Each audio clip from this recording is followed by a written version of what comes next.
It's my favorite. Okada! It's my favorite. Sometimes I hear it in my sleep. I actually make the women I sleep with scream that while I'm sleeping. I'm just banging on like, say it, bitch, say it. Okada! Oh! I'm done. Good night. That's how I come. Okay, though. That was bad.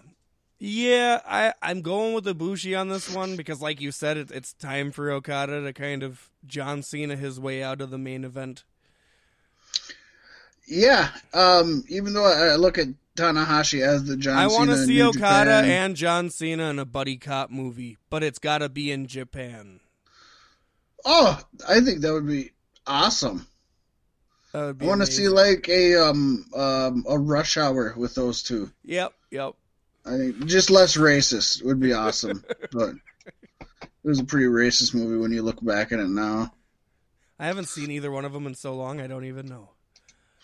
I just know all I remember from the movies is fucking Jackie Chan's trying to get out of some ropes they're tied up in, and Chris Tucker just says, "Chew, little monkey, chew."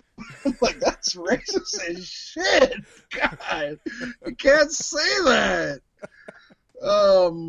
We're both on Ibushi. Is that where we landed at? Yes, Ibushi over Okada, and a new IGP heavyweight champion is crowned.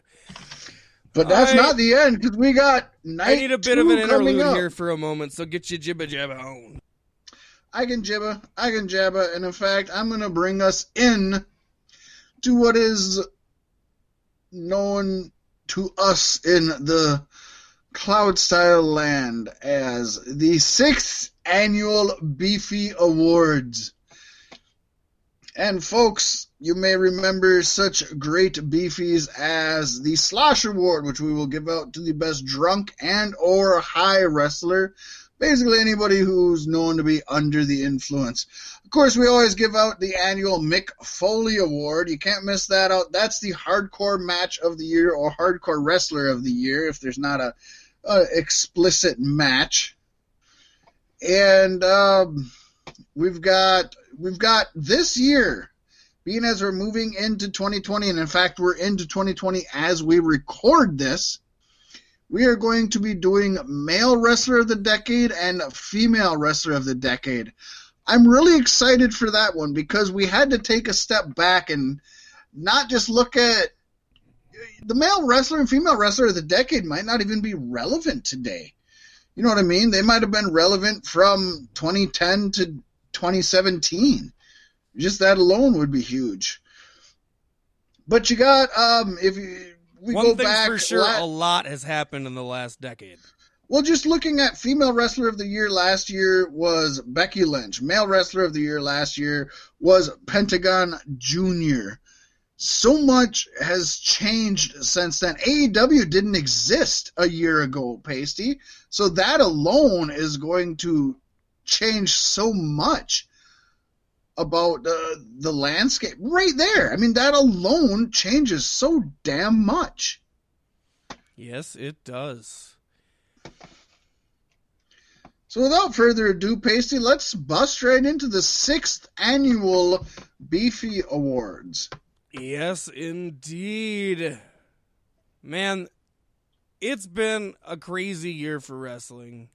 A lot has happened. It's kind of a but I have a feeling 2020 is going to be even more turned up. Well, like we said, it's kind of a reboot year. This 2019 was kind of a refresh, reboot, restart year where nothing major other than the creation of a brand new major pro wrestling company, and I don't mean to sell that short at all, happened. But even that can only do so much in its first half year. You know what I mean? So. Yeah. It was kind of a refresh mode. We hit refresh in 2019 in the pro wrestling landscape.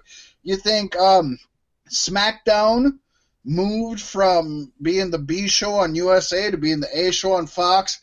NXT moved from being WWE Network to being on USA AEW created 2 brand new shows, and they're running head-to-head with NXT. NWA started a brand new show. Impact jumped back out of the gate to prove that they're still in the fight. Ring of Honor kind of took a step back and is having some of their own issues. New Japan announced that they're going to be bringing the fight onto the soil with the new Pearl Harbor, as we called it, starting to expand into the United States. And with all of that happening, Pasty, so little happened, kind of. Yeah, yep. It was more quantity than quality this year, which... Yeah. Well, the big things were in the business and not on your television, really. Yeah.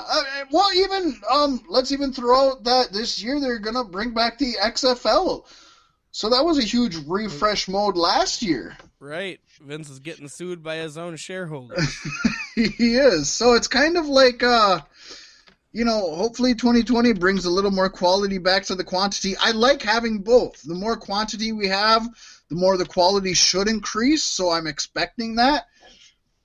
But I think last year was the worst year in pro wrestling watching for me personally, probably in the last 5. With a lot of highlights. The highlights were huge. Yeah, the goods were good and everything else was just But I think it was bad. a lot of good. No, it was a handful of goods and then a lot of meh and a lot of bad. The bad and meh were kind of wow. Yeah, you said it. Yep. With that being said, what do we think is great, though, Pacey? There was good. Let's accentuate the positive. Exactly. And what do we dig around here at Beef Sticks Podcast? We love pro wrestling, we love beer, and we love our facial hair. Yes. So our first award of the night goes to the superstar with the best facial hair, and it goes to Vicky Guerrero. Woohoo! Excuse me!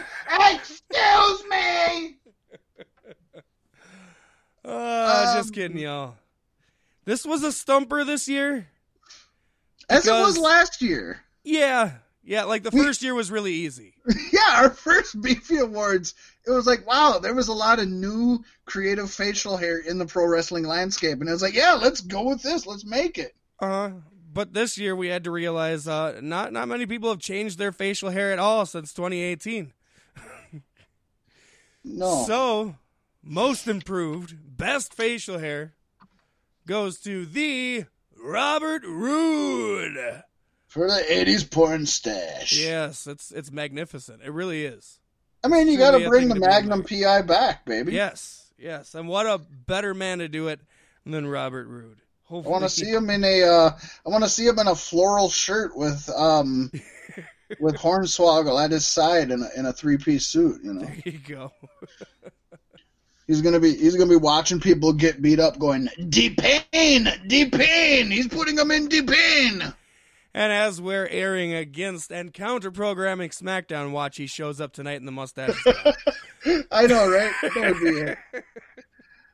And as Pacey said, we love pro wrestling, we love our beer, and we love facial hair. Well, this is all about pro wrestling. We talked about the facial hair.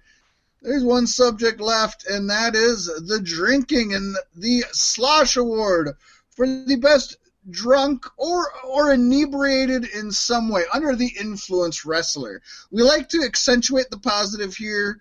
There was an easy pick. There's actually probably 2 or 3 easy picks for negative Slosh Awards. And unless it's in your face, balls slapping you in the eyes, negative, we don't want to go with that. We may have to. If that's what it is, that's what it is. But this year, that's not what it was. So we kind of threw a shout out to a pro wrestler who's been known to love his PBRs, who's been known to take a swag or two, who has shared a couple beers with your own Fat Mac folks, and a guy who is a huge fan of Beef Sticks Podcast. How could we not give him an award? It's been 6 annual Beefies now, and actually I think we gave him one award before. But we're giving him this one. The Slosh Award goes to Eric Cannon. Yes. It's a good thing we don't have a Creeper Award because he might have to win that. Oh, yeah. For those of you who seen the worst punches thrown in pro wrestling history, Yeah. Eric Cannon took credit for that on the the final AEW show of. I'm glad they had such a good new show this. Actually, at the beginning speaking of this, year. we may have to call an audible on the botch of the year once we get down to it. Actually, you know what? Actually, man, we might have to. But yeah, they had a really good. Pacey told me they had a really good first show of the year, which is good because I watched their last show of the year was 2 weeks ago, and that was one of the worst pro wrestling shows I've ever seen. It was a really bad show. Not just the bad punches. It was just not good. Yeah. It's a good thing they had the 2 weeks to kind of sit back and reflect, because they definitely came back this week with some better content. Granted, it still has its faults and it still has a couple of issues. Oh, it's always gonna. It's live wrestling, and that's what we love about it. Yeah. But that's not what this is about. This is about Eric Cannon. But, the botched punches, I guess, coming back around on AEW 2 weeks ago. One of the superstars who stood up and claimed to be the creeper throwing these horrible punches at Dustin Rhodes was Eric Cannon, who claimed he was just protecting Gold Dust, who had already been busted open. And, I give him credit for getting his name out there and getting talked about, because not only did him throwing that little Josh, which, by the way, folks, he was actually at a different show at a different state, so it wasn't actually him. He was having fun. Threw a little rib in there, which is good. But he fooled Dustin, because Dustin tweeted back, like, now that he came forward, I'm not pissed off about it. Right. Well, yeah. And it got him a shout out on Jim Cornette's the Cornette drive-thru. So he got cussed out by Jim Cornette, which to me would be an honor. I don't know how Eric feels about it himself. I would love to talk to him. I'm going to reach out to him and see if we can speak to him after this whole incident. But if Fat Mac got cussed out by Jim Cornette in real life, let alone on his podcast for millions a year, I'd call that a major win in my book. Mm-hmm. And how cool would it be if Eric Cannon got a job with AEW through all of this? I would love. Everybody at Beefsticks knows how huge a fan of Eric Cannon we both are. So, oh shit, yeah. Oh hell yeah. And then we move on to the two-piece, which is your best tag team of the year. And this was a tough one on its own. It really was, but we kind of decided to maybe cheat a little bit, but it's our award show. It's not cheating, Pacey. Right.